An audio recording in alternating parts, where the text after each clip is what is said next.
Morning, Algebra 2 Honor students. This is your Unit 11, Day 3 notes. Today we're going to be taking a look at some graphs of exponential functions and some of the properties that they have. Now, you might remember what these graphs look like from Algebra 1, since this is when you would have first learned that topic.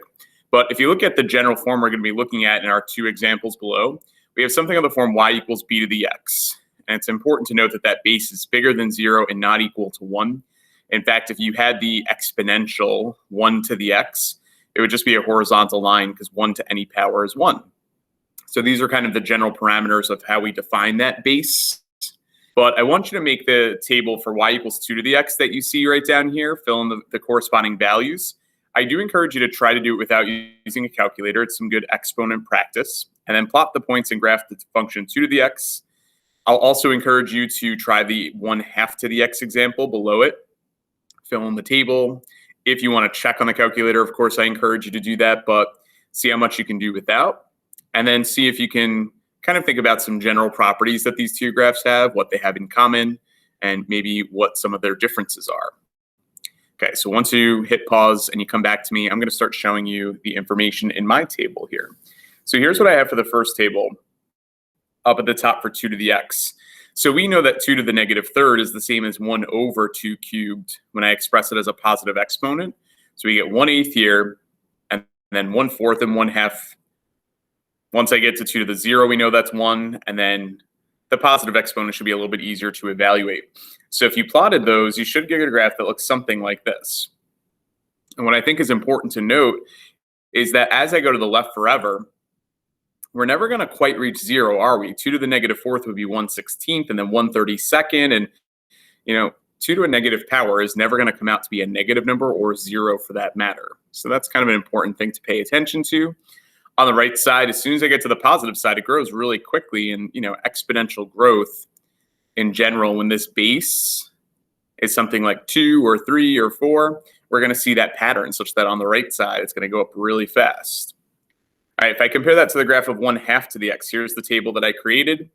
It's basically going to be the reverse of what we have up above, where -3 corresponds with an output of 8. All right, 1/2 to the negative third. Remember the pattern for exponents, you can change that to 2 cubed.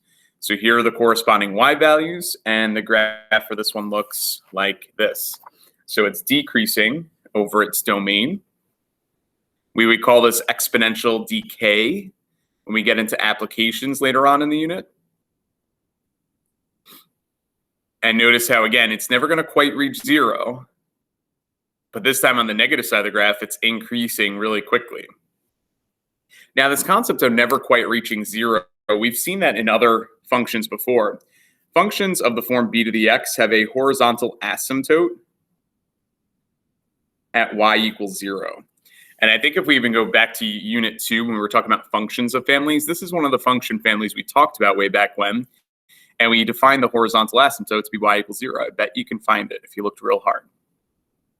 The other thing of the form b to the x that we'll see that the graphs have in common is they both share the point 0, 1. Because, of course, anything to the 0 power would be 1. So even if the base is something like fractional like we have for 1/2 to the x, they definitely go through the same y-intercept of 0, 1. And then beyond that, there will be some key differences. How will I know if the graph increases or decreases? Okay, well, the graph's going to increase if the base is greater than 1. We know that the graph is going to increase. So then if the base is less than 1, does it decrease? Well, kind of. If the base is between 0 and 1, we're going to say it decreases, because remember that the base has to be a positive number according to how it's defined at the top. So all some good things to pay attention to, but right, I mean, if this is a third, a fourth, 5, 6 even, as long as it's less than 1, but positive, we know that the graph will decrease because of that. So if we're good with some of those general properties, we're going to extend this and answer a few more questions as they relate to exponential functions and their graphs. So based on those two exercises, let's talk about domain and range, right? So we had the 2 to the x, which looks something like this, and then 1/2 to the x looked like this. So we have two graphs to kind of be able to come up with domain and range here. And the domain is simply all real. So you can plug in whatever you want for the exponent x, right? It's going to go to the left forever. It's going to go to the right forever. But what we know based on the horizontal asymptote at y equals 0 is that the output, the range, should only be from 0 to infinity. Okay? And we don't want to include 0 because we'll never quite reach that, but we'll only get positive outputs from these exponential functions, which means that the range should be written as the following. Our exponential functions 1-to-1, some of this vocabulary goes way back to Unit 2. How can you tell? And then what does this tell you about the inverses? So I'll have you recall that the answer to this question is yes. Exponential functions are 1-to-1 because they pass not only the VLT, that just makes it a function, but I'm sure you're all shouting at your own homes right now, the HLT, the horizontal line test. Okay, 1-to-1 means that every x has one y and every y has one x. There's a 1-to-1 correspondence between x and y values. So then what does this tell you about the inverse of these equations? It means that the inverse is a function as well. Now, the cool thing is that we eventually learn algebraically this year what the inverse function is for exponentials. That is something that's brand new for you. Okay, and it's important to have an inverse for exponentials for solving equation purposes, for graphing, all those good things. Okay, let's move on to this example right here of 7 times 3 to the x. Determine the y-intercept of this function algebraically. So to do that, y-intercept, of course, we got to plug in 0 for x. Make sure you follow PEMDAS. 3 to the 0 is 1. So 7 times 1 is going to be 7. So I'll pick a point that looks like it's 7 up on the y-axis here and call that 0, 7. Does the exponential function increase or decrease? Explain your choice. Well, we just talked about increasing versus decreasing with the two examples on the front, and what it depends on is that base. So since the base there is bigger than 1, 3 to the x is going to look just like 2 to the x, and therefore it increases. Okay, we will still approach a horizontal at y equals 0 if you want to kind of think about where that line would be. And then the only other thing I'll maybe have you consider is if I plug in, let's just say one more x value to get another point on the graph. For example, if you plug in 1 for x, 7 times 3 to the first would be 1, 21. I don't know, it's probably way up here. It's not a point that you have to find, but I think just maybe having one more point to make the sketch, you know, a little bit more accurate. And it does even say create a rough sketch here for part C. But here's what the graph would look like. As you go to the left, it will eventually very quickly approach that horizontal asymptote. But as compared to just normal 3 to the x, what happened with that 7 on the outside? It took the graph and did a vertical dilation. And this is going back to Unit 3 when we talked about function transformations. Okay, so multiplying by 7, some sort of vertical dilation. All right, sorry that we can kind of see that graph through here, but we're going to work with it anyway. If I look at 1/3 to the x plus 4, here's a new function. How does this function's graph compare to the graph of 1/3 to the x? What does the adding 4 do to the function? So going back to that Unit 3 where we talked about transformations, when you add or subtract on the outside of the function, what I'm hoping you remember is that it is a vertical shift, and it's going to follow the sign of that plus. So if I think about 1/2 to the x, which 1/3 to the x looks pretty much the same, that decreasing function, it's going to take it and shift it up 4 units. Let's see if the y-intercept makes sense then based on that shift up 4 units. When I plug in 0 for x, 1/3 to the 0 is 1, and 1 plus 4 is 5. So yeah, the y-intercept initially is usually 0, 1. So that gets moved up to 1, 2, 3, 4, 5, right there. And then finally create a rough sketch. I'm going to do one more thing for my rough sketch here that I would like you to include. And when I shift the whole graph up 4 units, remember that horizontal asymptote that's sitting right on top of the x-axis here at y equals 0? That's going to move up 4 units as well. So now we have this line y equals 4 that the graph is going to approach, this time as I go to the right forever. Remember, 1/3 is a base. It's going to make the graph decrease. And I didn't find another accuracy point there, but I think that's sufficient to make our rough sketch. So we'll do a lot more with graphing next time I see you in class and throughout the unit, but just wanted to give you a little bit of a taste as to some initial patterns within exponential graphs here. All right, let's take a look at in part 2 here. In part 2, we're going to be working on finding equations that are something of the form f of x equals a times b to the x. The way that we're going to accomplish that is by looking at some coordinate points that we know are on the graph. So based on this table down here for x and f of x, the y values, determine the values of a and b that would make up this equation right here. Well, what I want to point out as a reminder is going back to unit 10, when you're multiplying by the same amount every time, right? I mean, no matter what a is to start, I'm just going to keep multiplying by b to the first, to the second, to the third. When you constantly multiply by something, this is a geometric sequence, isn't it? So the value of b winds up being the common ratio in your geometric sequence. So what am I commonly multiplying by to get from one term to the next? And it just so happens that in this table, we have a bunch of terms that are in order, right? At x equals 0, 1, 2, 3. So if I look at the pattern in the y values, we can now analyze what am I multiplying by to get from 5 to 15 and 15 to 45 and all those things. And it looks like that really quickly, we're going to come up with a ratio of 3. And again, that ratio of 3 is the value that we're going to call b in the equation. So go ahead and write that down. So how do I get the value of a? Well, a is going to be found pretty quickly by choosing one of these points. I'm going to choose the easiest point, 0, 5.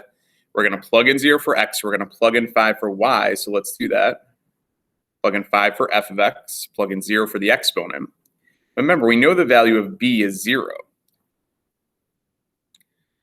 So if we have 3 to the 0 power, that's of course 1, and therefore a is equal to 5. So we can fill that in. Once you know a and b, we're just going to plug them in to get the final equation of y equals, or if you want to use f of x equals, that's fine as well. 5 times 3 to the x power. And you have to leave it that way. Do not write this as 15 to the x. That is not the same thing. You'd be breaking PEMDAS if we did that. Okay, so given a table of values, it's pretty easy for us to identify that value of b that we're talking about here. So we can do that, and then the value of a followed from there. Let's go ahead and try one that maybe we don't have as many data points. So if we thought about example 2 here, we have really just 2 points. F of 0 equals 8. So it's kind of like we know the initial starting point, and we know that f of 3 is 1,000. So we have 0, 8, and then we have 3, 1,000. So it's not as easy for me to look at the table and just say, oh, I'm multiplying by this amount, since I know these points at the ends. I don't know the in-betweens. So in order to figure out what the ratio is here, what I'm multiplying by, we're going to do that part second, and I'll show you why in a second, okay? But to write the exponential model, here's what I'm going to start with. Y equals a times b to the x. When you know the y-intercept, you're going to be able to find the value of a right away. Look what happens when I take this first point and plug it in. Even though I still don't know two variables, I'm going to plug in 8 for y, and I'm going to plug in 0 for x. And it looks like, okay, I'm stuck, but we know that b to the 0, no matter what b is, that b to the 0 is 1. So therefore, I know that a equals 8. Now, if I didn't know the y-intercept, we're going to have to do something else, and we'll see that in the last problem for today. But given the y-intercept at 0, 8, that's definitely going to give you the value of a right away. So then let's come over and find that value of b, that common ratio that I'm multiplying by. To figure that out, I'm going to use this other point, 3, 1,000. So I'm going to plug in 1,000 for y. And then I know the new value of a is 8. So it's going to be 8 times b to the third power, because I'm plugging in 3 for x. And now we just have to solve that equation. So if I divide the 8 over to the other side, 1,000 over 8 is 125 equals b cubed. I'm thinking back to that last unit with sequences and series. We had to face this situation a lot where we get b alone by taking the cube root of both sides. And it turns out that b is equal to 5. So if a equals 8 and b equals 5, we can write the equation as y equals 8 times 5 to the x. And we are done with our equation. Just as a reminder to find the value of f of 2, if I had written this as f of x, f of 2 would be plugging in 2 for the exponent up here. Make sure you do PEMDAS. So it's going to be 8 times 25. And if you had 8 quarters, you would have $2. So 8 times 25 is 200 there. Okay. The last one we're going to do is we are going to skip number 3. I want to go down to the last example in number 4, and look at finding the equation of the same form, y equals a times b to the x. But notice how we don't know that y-intercept in this one. That did make the last one easier. But what we'll see in this example, if we want to write it in this form, is we're going to create right now a system of equations. Okay, and we've dealt with those situations before. Let's plug in this point first. So if I plug in 128 for y, and then I plug in -2 for x, that would be one of the equations we have to work with given this point. The other equation we're going to get is if I plug in 1/2 for y, and that corresponds with when x is 2. So this is the other equation. And what I'll tell you is that the easiest thing to do is always to get a alone. So if we get a alone in both equations, we'll be left with quantities that just have b's in them. Then we could just set those equal and solve for b. Okay. So let's see, to get a alone in the first equation, what's that going to look like? Well, it's going to be 128 over b to the -2nd.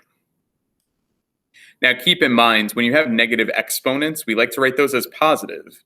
So what I'm going to actually translate this into is, remember, if the negative exponent is in the denominator, we can write it as a positive by moving it up to the numerator. So that's the first step, and I think that will make life a little bit easier.